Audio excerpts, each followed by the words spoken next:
بهشون.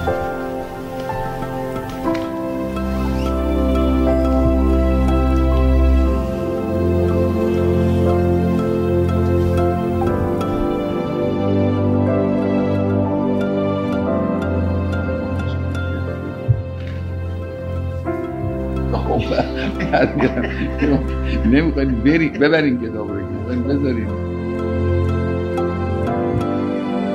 این شعری که خوندم شما بلدی؟ خیلی چیز قشنگیه. عجب. فرشن سر موجن بر، بعد میگه موجن احرام به دوش. خیلی قشنگش میگه این موج که داره میاد مثل آدمی که مردی که احرام به دوش کفا. خیلی قشنگه.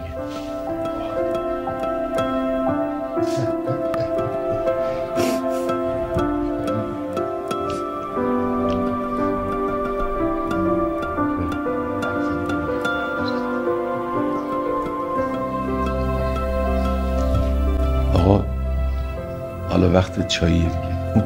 آقا حالا وقت چاییه دیگه.